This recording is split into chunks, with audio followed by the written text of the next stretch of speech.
तो अगले एपिसोड में दिखाया जाता है, हमें यहाँ पर एक शहर का दृश्य दिखाया जाता है। उसके बाद हम देखते हैं कि यहाँ पर एक हैप्पी बर्थडे का एक बैनर है और यहाँ पर हमें 2 लेडीज दिखाई जाती हैं। एक लेडी पंप के द्वारा एक बलून में हवा भर रही है और एक हैप्पी बर्थडे का बैनर लगा रही होती है। तभी उनमें से एक बोलती है मेरा हो गया, और एक वहां अंदर से बाहर आती है, अरे इतनी तेज मत बोल, आई जग जाएगी। तभी दूसरी लेडी बोलती है मैं तो तुम दोनों से ये कह रही थी कि तुम दोनों के दादा अभी तक नहीं आए हैं, और देखो वो निकम बाबूजी भी नहीं आए, अब 12 बजने वाले हैं रात के। हाँ सही कह रही हो। तभी वो तीनों खड़े रहती हैं वहां पर और वहां से 2 लड़के अंदर आ जाते हैं। तभी वो कहती हैं उनमें से एक, अच्छा इतना लेट क्यों आए तुम लोग हैं, और ये दूसरी कहती है और ये एक की जगह पर दूसरा केक क्यों। तभी एक लड़का उनमें से बोलता है अरे बोलने तो दो मुझे। तभी उनमें से दूसरा बोलता है अरे हमने सोचा कि केक तो मिला नहीं, तो फिर हमने ये डिसाइड किया कि चलो हम अलग अलग जाते हैं और अगर मिल जाएगा तो ले आएंगे, तो इसलिए हमें 2 केक मिल गए। तभी वो बोलती हैं लड़कियां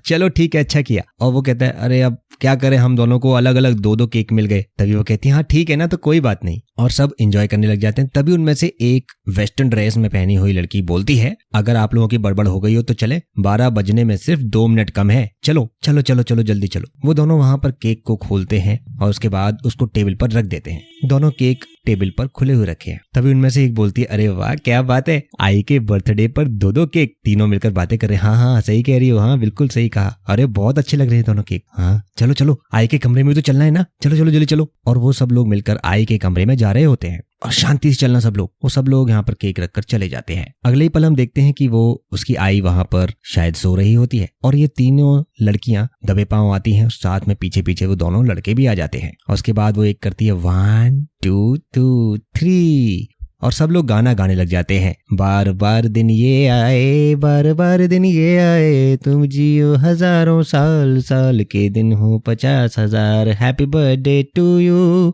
हैप्पी बर्थडे टू यू। ऐसा करते करते वो देखते हैं कि आखिरकार इनकी आई उठ क्यों नहीं रही है। फिर भी तीनों लोग मिलकर चीयर्स करना शुरू कर देते हैं। तभी वो कहती हैं कि अरे हम में से किसी ने भी लाइट नहीं जलाई, हम लोग अंधेरे में ही गाने लग गए। उसमें से एक जाती है और लाइट जलाती है। तभी हम देखते हैं कि यहाँ पर जो उसकी आई है वो कुछ कहती नहीं है, बिल्कुल साइलेंटली बैठी होती है। तभी उसमें से कहती है आई कुछ बोल क्यों नहीं रही है, और वो उसके पास बैठती है एक और वो कहती है आई उठो ना आई, हैप्पी बर्थडे आई। लेकिन वो कोई रिस्पॉन्स नहीं करती। तभी वो कहती है कि आई कुछ बोल क्यों नहीं रही है, आई के हाथ इतने ठंडे क्यों लग रहे हैं, आई आई। और वो एकदम चिल्लाने लग जाती है। वो समझ जाती है कि आखिरकार आई को कुछ हो गया है और वो अब शायद नहीं उठने वाली है। ये तीनों भी परेशान हो जाती हैं और काफी रोने लग जाती हैं और वो वहां से चिल्ला रहे होते हैं दोनों खड़े होकर के माँ उठो उठो माँ उठो, क्या हो गया माँ आपको। और वो दोनों भी उनके पैरों को पकड़कर मलने लगते हैं, लेकिन यहाँ पर वो उठने का नाम भी नहीं ले रही। ये दोनों रो रहे होते हैं, उनके पैरों को मल रहे होते हैं, लेकिन कोई कुछ नहीं उठ रहा और ना ही उनके अंदर कोई रिस्पॉन्स है और ना ही किसी भी प्रकार की उनके अंदर कोई हलचल हो रही है। तो सबको समझ में आ जाता है कि आखिरकार अब आई हमारे बीच नहीं रही है और सब वहां पर विलाप करना शुरू कर देते हैं। अगले सीन में हमें दिखाया जाता है कि यहाँ पर उसकी माँ की तस्वीर लगी है और सब लोग यहाँ पर उसकी माँ को श्रद्धांजलि देने धीरे धीरे आ रहे होते हैं। बाबा हमने आई को जाते हुए नहीं देखा, हमारा बहुत दुख हो रहा है। सुलेखा हम तीनों से बहुत प्यार करती थी। तभी वो कहता है उसमें से एक लड़का, सुलेखा आई ने हम तीनों को भले ही जन्म ना दिया हो, लेकिन हम तीनों से बहुत प्यार करती थी। वो मेरी सगी मम्मी पापा के मरने के बाद माँ ने मेरी पूरी जिम्मेदारी संभाल ली थी, एक बोलती है। तभी दूसरी बोलती है माँ हमें इतनी जल्दी छोड़कर क्यों चली गई। तभी पीछे से कोई आता है और चिल्लाकर बोलता है सुलेखा जी मरी नहीं है, बल्कि उनका कत्ल किया गया है, और ये एक लॉयर होता है। तभी वो लॉयर बोलता है हाँ। तभी वो तीनों में से एक लड़का बोलता है कि वकील साहब आप कुछ कह रहे थे। तभी एक लड़की बोलती है कि आप कह रहे थे कि वो मरी नहीं है, क्या हुआ है फिर आखिर उनके साथ। तभी वो कहती है कि वो सुलेखा जी ने मरने से पहले एक वसीयत तैयार की थी। तभी ये सब लोग चौंक जाते हैं। तभी वो वकील कहता है कि मैं वही आप सब लोगों को पढ़कर सुनाता हूँ। तभी वो वकील कहता है कि सुलेखा जी को पता था कि उनकी मृत्यु बहुत ही जल्द होने वाली है। तभी ये पांचों लोग चौंक जाते हैं, क्या क्या कह रहे हो, लेकिन ऐसा कर कौन सकता है, और उनका कातिल उनके घर के सदस्यों में से ये एक है, ऐसा वकील बोलता है। तभी वकील कहता है मैं आगे पढ़ के बताता हूँ आखिर इन्होंने क्या लिखा है। तभी सब लोग चौंक जाते हैं और कहते हैं कि आखिरकार आप ये क्या कह रहे हैं। तभी वो कहता है कि अगर 10 दिन के अंदर कोई भी उनके कातिल को ढूंढ लेता है तो ये पूरी 200 करोड़ रुपए की प्रॉपर्टी उसके नाम हो जाएगी, लेकिन अगर उनका कातिल का पता नहीं चलता है तो पूरी की पूरी प्रॉपर्टी ट्रस्ट में चली जाएगी। तभी एक बोलती है मैं उसको छोड़ूंगी नहीं जिसने भी माँ को मारा है। आप लोगों का समय शुरू होता है, अब कातिल को ढूंढ लिए, ठीक है। ऐसा वकील कहकर वहां से निकल जाता है। और यहाँ पर ये पांचों चौंक जाते हैं कि आखिरकार ये कत्ल किया किसने है। और एक लड़की और लड़का एक दूसरे को हक करते हैं और यहाँ पर चारों पांचों एक दूसरे को करीब आकर हक करना शुरू कर देते हैं। शाम हो जाती है, रात का वक्त है। एक लड़का अपने कमरे में है जो कि उसका बेटा है और वो बोलता है कि आखिरकार आई का मर्डर किया किसने किया है। ऐश्वर्या और तभी वो कहता है कि आई का मर्डर तो किसी घर वाले ने किया है ना, लेकिन किसने किया है। ऐश्वर्या और परिणीता तो अपनी ही बहन है, निकम बाबूजी या फिर। तभी उसकी वाइफ उसके कमरे में आ जाती है और वो काफी छोटे कपड़े पहनकर आती है। यहाँ पर ये भी शराब पी रहा होता है। तभी देखता है कि कहीं स्नेहा ने तो। तभी वो आवाज देता है, अरे स्नेहा क्या सोच रही हो तुम। कुछ नहीं, बस यही सोच रही हो कि सुलेखा जी का मर्डर कहीं आपने तो नहीं किया है। तभी वो कहती है, स्नेहा बोला कुछ तुमने।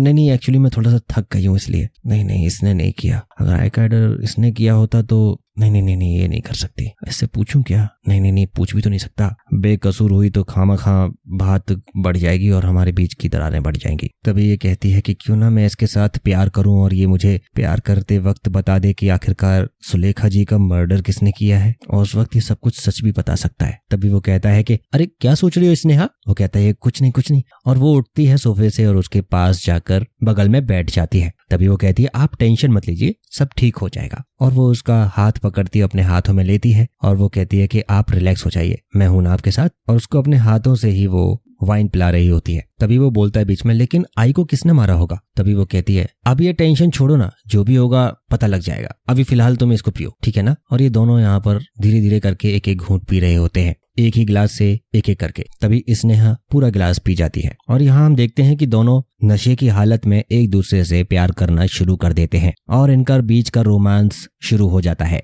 फिर वो स्नेहा पूरी बोतल उठाती है और उसके बाद दोनों एक एक करके धीरे धीरे पीने लग जाते हैं और नशे की हालत में दोनों एक दूसरे को प्यार करना शुरू कर देते हैं। रोमांस काफी ज्यादा होना शुरू हो जाता है। तभी वो गलती से अपने मुंह से नाम लेता है, अरे सुलेखा जी मैं जितना भी आपसे प्यार कर लूं उतना ही कम लगता है, सुलेखा जी। और ये कहते हुए स्नेहा सुन लेती है और वो कहती है, अरे भूषण तुम ये सुलेखा जी का नाम बार बार क्यों ले रहे हो, हाँ, और तुम्हें ऐसा सोचते हो उनके बारे में। तभी वो कहता है कि हाँ, तेरी शादी होने से पहले ना हम काफी एंजॉय किया करते थे एक साथ। तभी अगले पल हम देखते हैं कि यहाँ पर भूषण और सुलेखा को देखते हैं और यहाँ पर ये अपना पास्ट बता रहा होता है। यहाँ पर सुलेखा अपने बेड पर बैठी हुई है और वहां से वो मिठाई का डब्बा उसके पास लेकर आता है। तभी वो आवाज लगाता है, अरे सुलेखा जी। तभी वो कहती है, हाँ, अरे बस कुछ नहीं, तू आ गया। अरे हमने सुना है कि तू MBBS टॉप करके आया है। तभी वो कहता है, हाँ, वो भी अपने क्लास में टॉप करके आया। तभी वो भूषण को पकड़कर किस करने लग जाती है और यहाँ पर भूषण कहता है, ये अच्छे और बुरे की बात नहीं है, ये सही और गलत की बात है, ये जो आप कर रहे हैं ना ये गलत है। अच्छा ठीक है। और ये कहती है कि हाँ, रोने लग जाती है और उसके बाद वो कहती है, हाँ ठीक है, मेरे पति ने दूसरी शादी कर ली और मुझे तो कभी पत्नी का सुख ही नहीं मिला और मैंने पूरी जिंदगी तुम सबके नाम कर दी और आज अगर मैं थोड़ी सी खुशी के लिए तुम्हारे पास हूँ तो तुम मुझे बता रहे हो कि क्या सही और क्या गलत है, हाँ। तभी वो सुलेखा जी के कंधों पर हाथ रखता है, उनको सांत्वना देता है और कहता है सॉरी। तभी सुलेखा जी से वो कहता है कि मुझे भी आप बहुत अच्छी लगती हैं, वो भी बहुत पहले से, लेकिन मैं डरता था कि कहीं आपको बुरा ना लग जाए, लेकिन हम आपको बहुत पसंद करते हैं। मैं क्या बोल रहा हूँ कि आज तभी उसकी आई सुलेखा बोलती है कि अच्छा ये बता कि तू ये जो मिठाई लाया है ये तू मुझे खिलाएगा या फिर मैं तुझे खिलाऊं, बता। तभी वो उसके हाथ में मिठाई का डब्बा थमा देता है और कहता है जैसा कि आपका मन करे। यहाँ भावेश उससे बोलता है सुलेखा से कि मुझे भी आप बहुत अच्छी लगती हैं, लेकिन डरता था कि कहीं आपसे ऐसा कहने के बाद कहीं आपको बुरा न लग जाए, लेकिन आज आप बहुत खूबसूरत लग रही हैं आज। और वो कहता है कि मैं क्या बोल रहा हूँ कि तो आज कहीं हम बिस्मिल्लाह कर लें। हाँ ठीक है। अच्छा ये बताइए जो मिठाई लाया है कि तू मुझे खिलाएगा या मैं तुझे खिलाऊं। तभी वो कहता है जैसा आपका मन हो, और वो उसको अपने पास खींचती है और उसके बाद वो मिठाई का डब्बा और वो मिठाई एक में से ही वो दोनों खाने लग जाते हैं। तभी हम देखते हैं कि यहाँ पर इन दोनों के बीच में यहाँ पर रोमांस शुरू हो जाता है। तभी ये सीन यहाँ पर प्रेजेंट में आ जाता है जहाँ पर ये भावेश और उसकी पत्नी स्नेहा एक दूसरे से प्यार कर रहे होते हैं। तभी उसकी पत्नी स्नेहा उसको थप्पड़ मारती है, आई थी वो तेरी, और तू अपनी आई के बारे में ऐसा सोचता है। अरे मेरी आई असली नहीं थी, वो सौतेली थी वो मेरी। तभी वो उसको बिस्तर पर ऐसी धक्का मारकर वहां से उठकर बाहर सोफे रूम पर चली जाती है। तभी वो अपने आप से कहती है मैं तो ये सोच रही थी कि भूषण को आखिरकार दारू पिलाकर ये नशे की हालत में ये पूछ लूंगी कि आखिरकार उसने उसको मारा है कि नहीं मारा, पर यहाँ तो मुझे कुछ और ही पता लग रहा है, वो आई के साथ कुछ। तभी यहाँ पर वो दोनों लड़कियां भी आ जाती हैं जो कि उसी घर में रहा करती हैं और पीछे से एक उसका भाई यानी कि उसका बेटा यानी सुलेखा का बेटा देख रहा होता है और कुछ बातें सुन रहा होता है। तभी यहाँ पर दोनों जो आती हैं वो बोलती हैं एक दूसरे से, पन्नू तू ऐसे कब तक खाना नहीं खाएगी, और क्या तेरे ऐसे खाना नहीं खाने से क्या माँ वापस आ जाएगी? हाँ, तो वो कहती तू इधर आ, तू यहाँ बैठ। यहाँ पर तीनों लोग सोफे पर बैठे हुए हैं और काफी परेशान दिख रहे हैं। तभी वो कहती है वहिनी, वहिनी यानी कि भाभी। तभी वो कहती है स्नेहा, अरे वो मैं ये सोच रही थी कि आई के चले जाने के बाद ये घर वगैरह कैसे संभाला जाएगा। तभी उनमें से एक कहती है, अरे हाँ, आई जब तक थी तब तक उनके डिसीजन एकदम परफेक्ट हुआ करते थे, पर उनके मरने के बाद अब जब उनको याद करती हूँ अकेले में तो सिर्फ रोना आता है। तभी स्नेहा आंसू को कहती है, यानी उसकी भाभी, अरे आंसू तू मत रो, देख परिणीता की हालत वैसे भी बहुत खराब होती जा रही है। हाँ, तू चाहती है कि क्या वो और बीमार हो जाए? नहीं नहीं नहीं, संभालो उसको। और यहाँ तीनों काफी परेशान हो रहे होते हैं। स्नेहा उन दोनों के बीच में आकर बैठती है और उन दोनों को हक करती है और पीछे से वो लड़का जो है देख रहा होता है। तभी ये कहता है कि कुछ तो करना पड़ेगा, मुझे ये सारी संपत्ति चाहिए और मुझे कुछ करना पड़ेगा इसके लिए। कातिल इन तीनों में से कोई भी हो सकता है, या शायद ये तीनों ही, या फिर वैनी यानी कि सिस्टर इन लॉ, भाभी, कातिल जो कोई भी हो, मुझे कुछ तो करना पड़ेगा। कातिल का पता लगे तो ठीक है, नहीं तो इनमें से किसी को ही कातिल साबित करना होगा मुझे।